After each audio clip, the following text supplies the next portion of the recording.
Junpei decided that door 4 would be fine. He would go through door 4 with Lotus, Santa, and June. Why had Junpei even considered doing otherwise? He would be there for June, for Akane Kirishiki. That seemed good. He felt it was the right choice to make. He made no shows of affection, but Junpei saw her as something more than just a friend from his childhood. He watched the other 4 walk toward their door. Ace, Snake, Clover, and 7. Junpei said nothing as they left. Before long, they had reached door 5. They talked to one another for a few seconds, saying things Junpei couldn't hear, and then laid their hands, one by one, on the scanner panel of the red.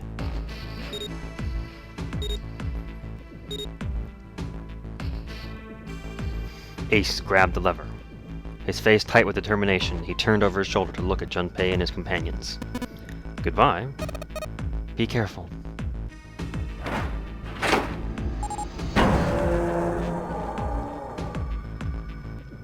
As Ace pulled the lever, the door swung open, the mouth of a great, hungry beast. Beyond the door, Junpei knew, lay the sad remains of the 9th man. It did not surprise him that Ace, Clover, and 7 hesitated. The body was not a pleasant thing. Snake had no such problems, as his blindness made him immune to the horror. He stepped through the door, his feet making wet, splack sounds in the pool of blood. Do you intend to kill me? I assume you hadn't forgotten, the door only remains open for 9 seconds, have you? Snake had not even bothered to turn around, but the other 3 steeled themselves and stepped through the door.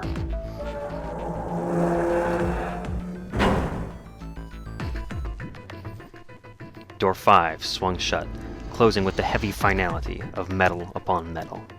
Junpei and his companions scrambled to the door. As they pressed their ears to it in an attempt to hear what might be taking place on the other side. It's beeping. It's just like before. Probably the sound of the detonator on the bracelet. Do you think they're okay? June's face showed her concern more plainly than her words ever could. Almost as though in response to her question, a voice rang out from the other side of the door. It was 7. Hey, there it is! It's gotta be the dead thing! Come on, get over here! We gotta authenticate!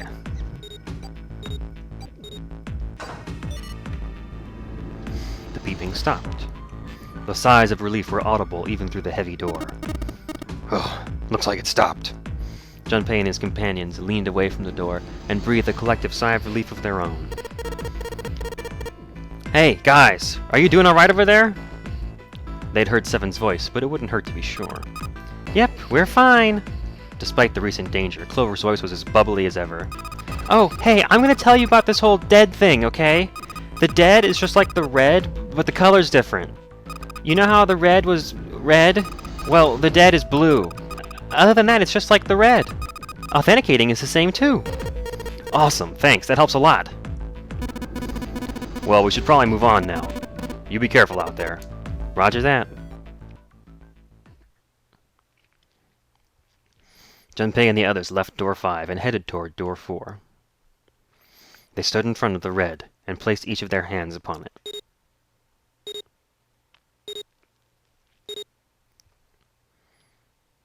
4 asterisks appeared on the screen. Junpei grabbed the lever and turned around. You guys ready? Yeah? Sure. Let's go. None of them looked particularly optimistic, but their faces were set. Junpei nodded to them and turned back toward the red. All right, let's go. With strength and determination, he pulled the lever.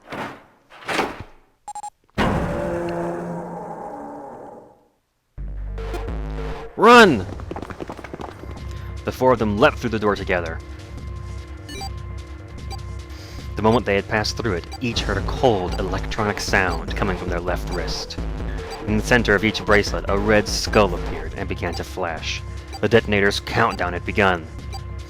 In the long moment that each of them spent staring at their wrists, the numbered door behind them closed, and the sound of metal on metal reverberated down the hallway. There was no way back now. They were committed, if they could not find a device to deactivate their detonators. Hey, where the hell is the dead? How would I know? Don't give me that crap! Start looking! I already am! They began to run, eyes looking frantically for the device that was the key to their salvation. The hallway they found themselves running down was a long one, easily 300 feet in length. On the right side of it stood a series of wooden doors, all nearly identical. If they had taken time to think, they would have likely discerned that the doors led to cabins. Don't tell me the dead is in one of these rooms! Oh no! How many rooms do you think there are? Junpei was too frightened to count properly, but at his best guess there were 7 or 8 of them. Ah, fuck! There wasn't time to count them to be sure. Junpei ran to the nearest door. He grabbed the knob and shook it hard. It wouldn't open. It didn't feel locked, more like someone had hammered an iron plate over the other side of the door. Junpei turned around to find another door, and saw that his companions had already run to doors of their own. They did not seem to be having any more success than he had. Their own words confirmed his fears. Shit, this one's no good. Same here. It's not moving! June was the last to speak up. As Junpei looked in her direction, his eye caught something he hadn't noticed before. A small, red light. It flashed at him dimly from the end of the hallway. That's it! Over there! Even as he yelled, he ran. He grabbed Santa, Lotus, and June and pulled them toward the light. Santa called out to them as he ran. Hey! How many more seconds do we have? How would I know? Our time limit is 81 seconds! I know that, goddammit! I'm asking if you know how many seconds we have left! In all likelihood, Junpei figured, nearly a minute had already passed since the door had closed behind them. If that was true... Urgency foremost in all of their minds, they arrived at the end of the hallway. The dead sat on the left wall, blinking almost tauntingly at them. Hurry! Junpei grabbed a hold of the machine, his hands slick with sweat and shaking. He slammed his hand against the scanner panel. The other 3 quickly followed suit. With a grunt, Santa yanked the lever downward.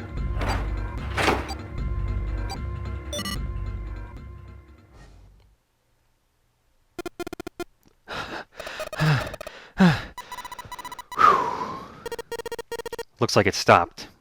His hands beginning to steady. Junpei wiped away some of the sweat that had beaded on his forehead. As they caught their breath, the 4 companions began to look around. At the end of the hallway lay a heavy-looking set of double doors. Set into the walls of the hallway on either side of the larger door were 2 smaller ones. They all needed inspecting, but Junpei began with the largest of the 3, the double doors. How many times had he come across similar doors, with similar results, he wondered. Or perhaps, he corrected himself, more a lack of results. Whatever the reason, the door remained firm and unyielding, and refused to allow Junpei, or anyone else, passage.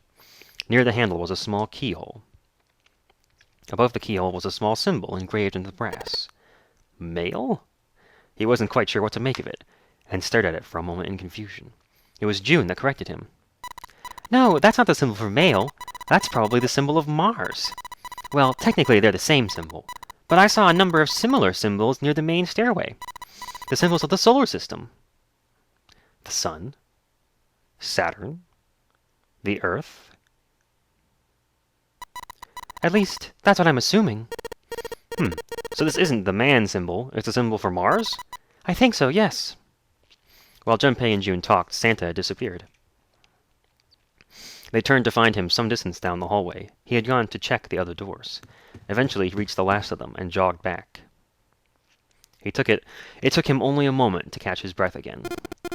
Here's the deal. None of the other doors open. Then that must mean... We only have 2 more doors. Lotus examined the doors on either side of the larger double door. Each one had a metal plate attached to it. Junpei figured they were probably room numbers.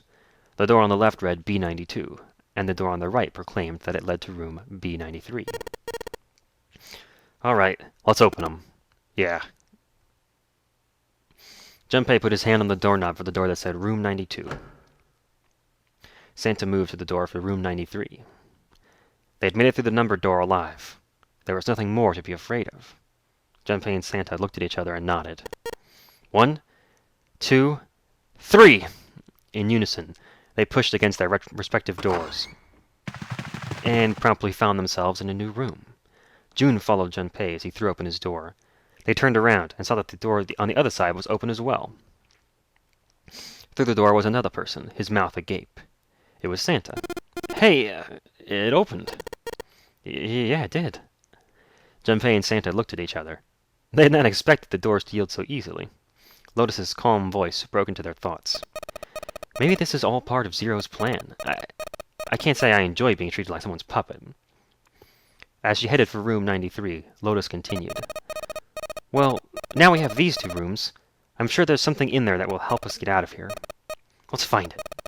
Santa and I will search this room. Junpei and June, search the other one. All right. Okay.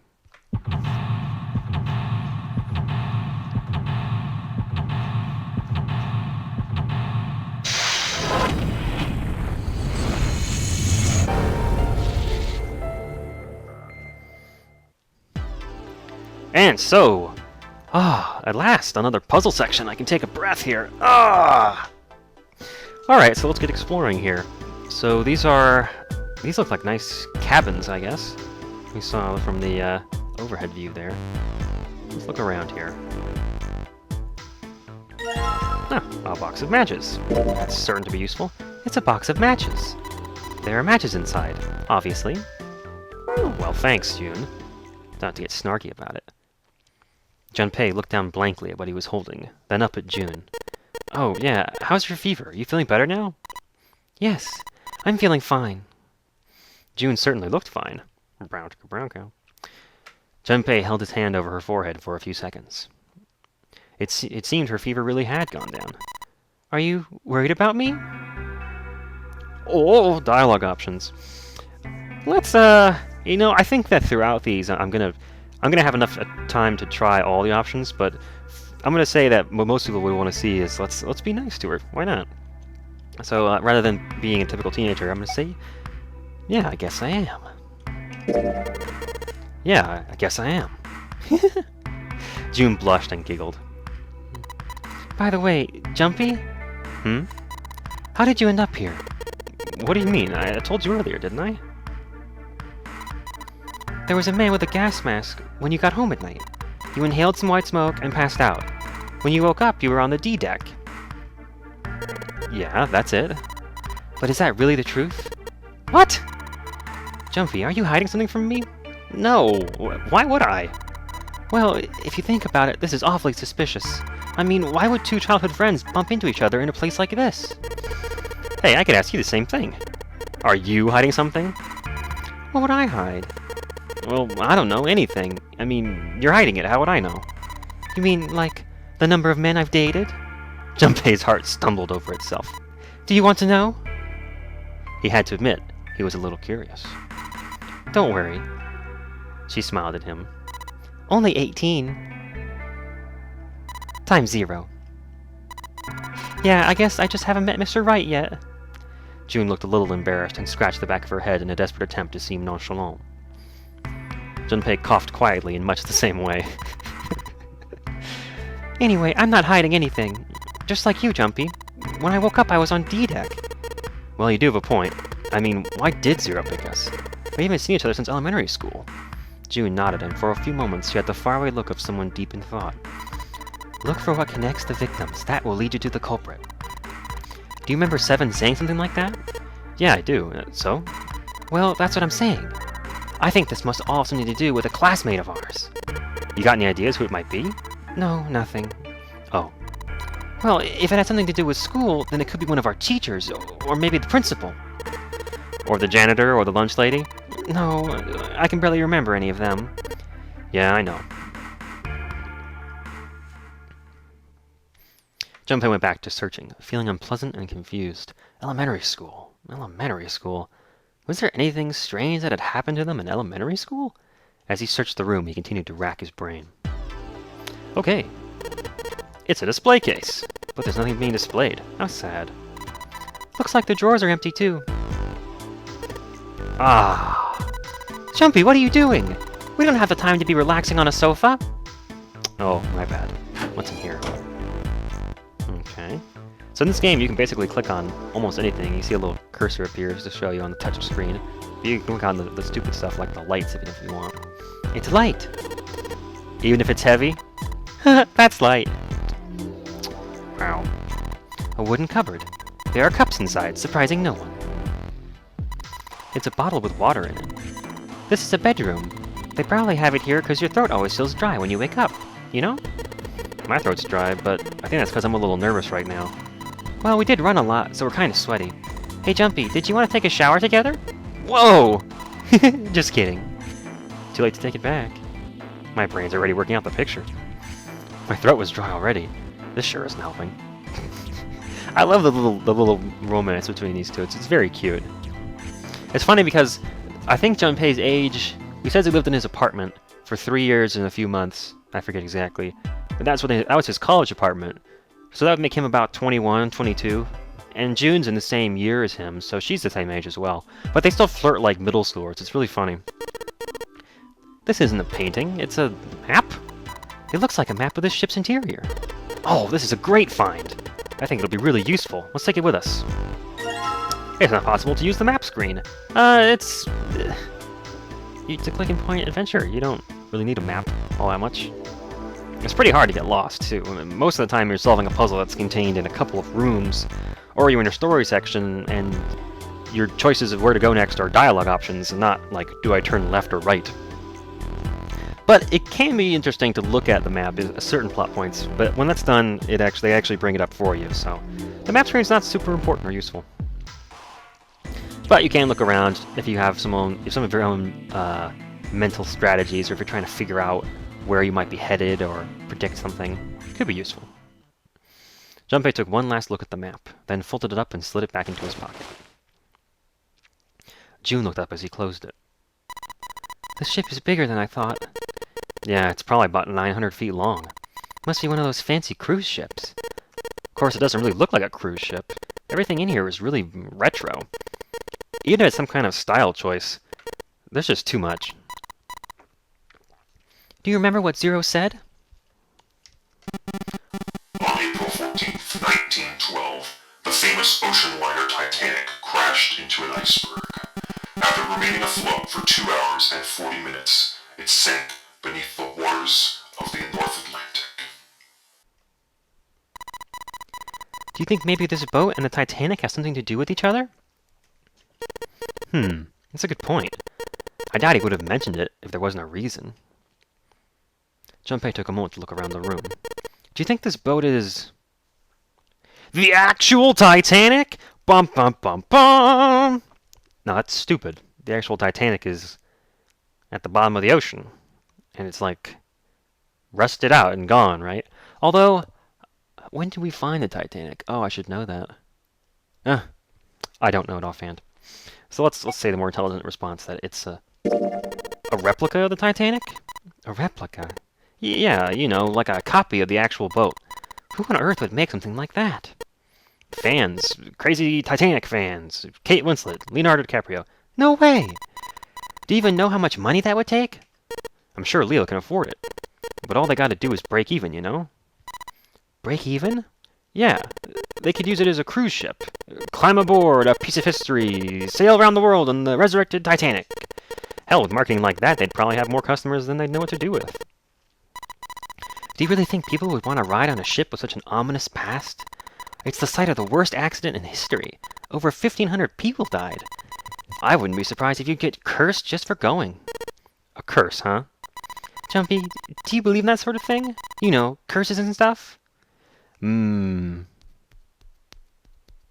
don't know. I mean, maybe you'd have to be cursed in order to have such awful luck to end up here. Yeah, well, I guess so, to a certain extent. Junpei scratched his temple. What about you? No, I guess that's kind of a dumb question. Yes, I do believe in curses. In fact, I think it was a curse that sunk the Titanic. What? A curse sank the Titanic. The curse of the Egyptian mummy! Junpei couldn't understand how Junith maintained a straight face while saying that. Supposedly, the Titanic carried the mummy of the priestess Amon-Ra, which was stolen from a pyramid.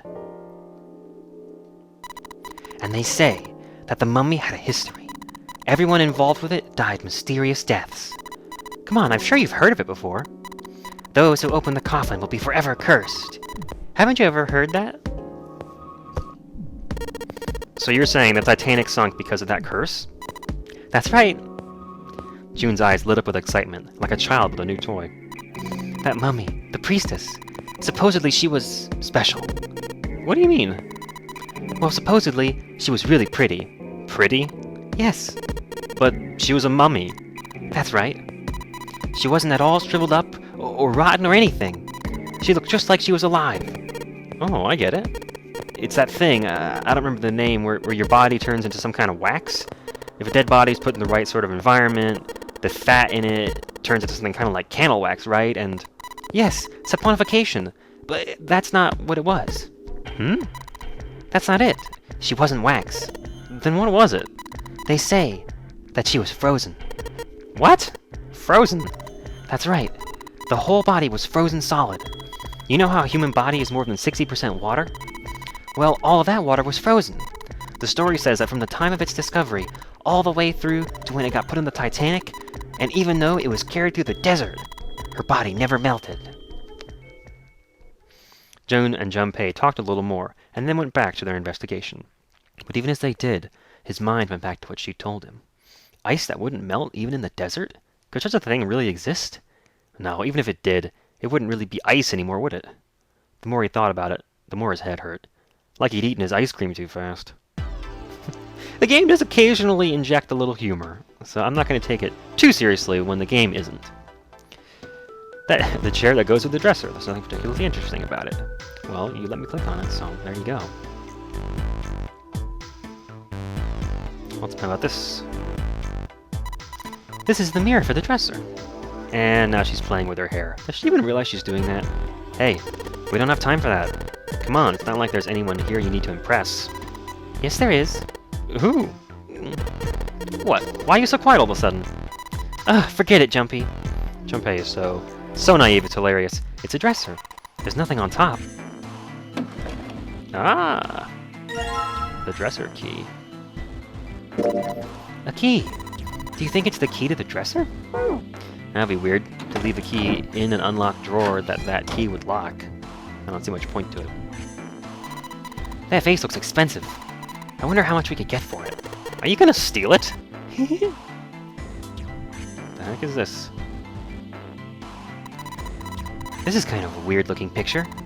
You think it's an abstract painting or something? It looks kind of like a demon with an elephant nose, sucking on a human being's brain. Where the hell did that come from? What's her brain made of? Can't say I'd mind finding out a little more about what goes on in there. I don't know really what that's supposed to look like. We can go this way, and there's another door. It's a bathroom. Alright. That's the bathroom wall. There are square tiles all over it. What's this? Oh, I love this line. There's a little blue platform protruding from the shower wall next to the knobs. It's for putting soap on. I used a shower once, so I know. Jumpy, do you think there might be something on the shower curtain? Well, maybe.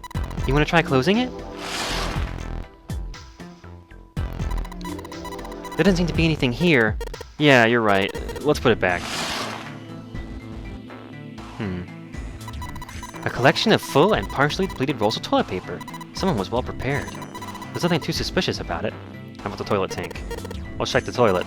There's nothing in there. The tank's empty, too. There isn't even any water in it. I don't know if that's a good sign or a bad sign. Yeah, why don't we go back to the living room? Okay, let's go back. And I think that's all we can do in here, so let's go across the hall. Jumpy, where are you going? I was thinking of going over to Lotus's room. Why? What do you mean, why? I'm just gonna go check up on them. Is there something wrong with that? Well, no. Come back soon. Sure thing. I'll leave the rest to you. Sure, leave it to me. Alright, off to the other room. And we appear over there. It seems very much a mirror of this room, with a few differences. So, I guess we'll start over here. Looks like a valuable vase. Empty, though. There seems to be a room on the left side of the vase, yeah. There's a square tile on this frame. It's glued in there quite well. I don't think you can take it out. Let's come back to that, I guess. This thing's a little shelf for putting soap on. This is the bathroom wall. The whole wall is covered in these square tiles. Yep. Anything in this toilet? So, is there anything in the toilet? Guess not. The tank's empty too. Nothing much in there then. How about over here? A candle with a candlestick. This might come in handy. Ah, I think we know what to do with this. We'll light the candle. I know, if I use these matches to light the candle, then I'll have a lit candle. Well done, Junpei. What's in here? Awesome, with the light from the candle, maybe we can take a look around over there. But it gets so hot when I hold it. I want to put it down. Well, why don't you set it on the top of the dresser? It's flat there. At least it won't fall over. Oh, yeah. Good idea. And so we go into this room, which is otherwise dark. And we'll put the candle in here. Hey, it got pretty bright. Now we can look around a little. Alright, what's in here? Dresser drawer, it's locked. Well, I think we know what to do about that. Let's see if this... Yes! Yes, it worked! And inside we find... a plate. Not a food plate, like a tile plate. That's a strange design. Is it ceramic? It doesn't look like there are any puzzles in it. A ceramic tile. What's back here? Looks like a similar room.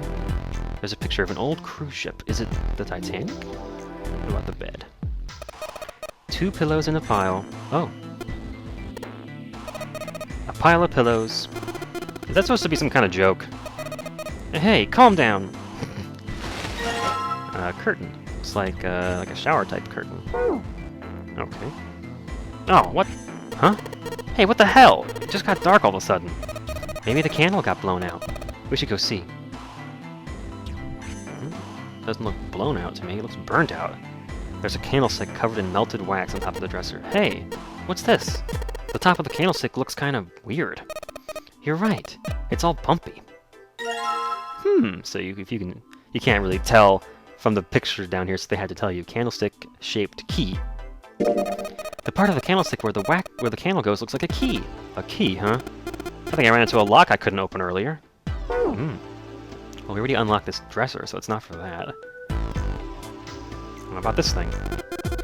Well, this is a display case. Check it out. These plates and shit look really expensive. You want to take a look? Yeah, let's see. Ah, there's another thing in there. It's like this thing we have. Let's see if we can get this thing open. Yes! It opened! Alright, pull that shit open. Another weird plate. Looks like a zebra.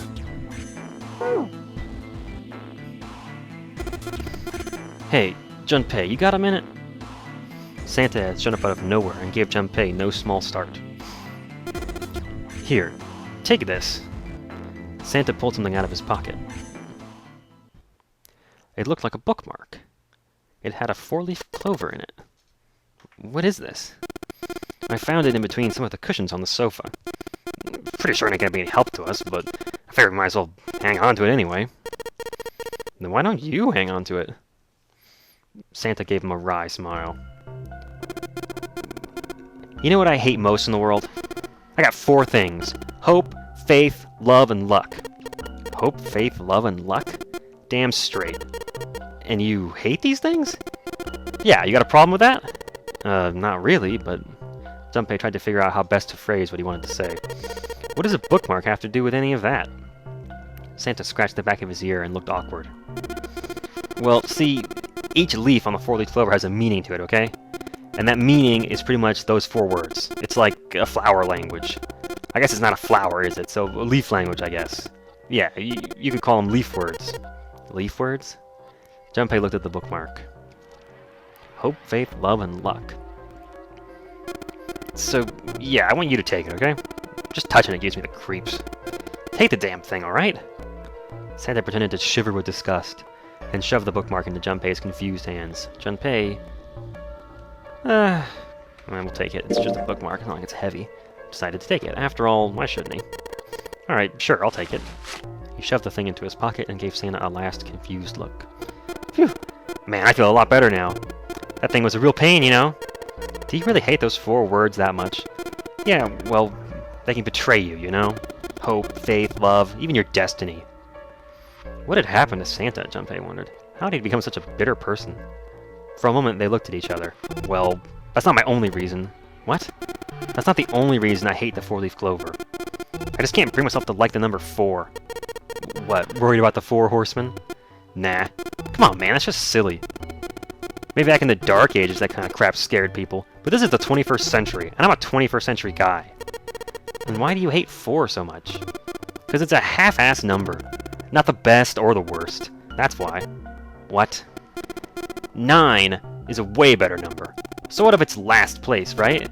At least it's not some lame-ass middle number. Santa's explanation made no sense. Junpei was even more confused than before. You play? Play? You mean like the stock market? No, that's not what I mean. Why the hell would you think that? I mean, yeah, I do stocks too, but... The last statement, more or less thrown away by Santa, caught Junpei very much by surprise. You? A stockbroker? Yeah. Got a problem with that? No, you just don't fit the type. What Junpei didn't say, of course, was that he didn't think Santa looked smart enough to be a stockbroker. Man, that stuff's just like gambling, you know? All you gotta do is bet on the winning horse. Nothing that hard about it. You sure sound pretty confident. So, are you betting on winning horses? Of course I am! You remember a couple years back when the stock for Cradle Pharmaceuticals shot through the roof? Stacked a few bills over that, if I do say so myself. Uh-huh. Uh-huh was all Junpei could think of. He'd never heard of Cradle Pharmaceutical. Fortunately, he was saved quickly from further embarrassment. Hey, how long are you gonna stand around wasting time? Stop screwing around! The voice screaming at them from the other room was unmistakably Lotus's. Well, with me, maybe it is a little more mistakable. We'll see. Junpei and Santa looked at each other. The lady has spoken, Santa sighed. We better get back to work before we really piss her off. I don't want her beating me up. And with that, Santa walked off slowly. Hey, wait! We weren't done! He started after Santa, intended to catch him, but... Lotus appeared from the next room, blocking his path. Her posture suggested she was not about to let him pass. There was nothing for it. He had lost. Okay. I'll get back to work, damn it. Her glare suggested any other choice would not have ended pleasantly for him. Junpei mumbled to himself under his breath and went back to his search.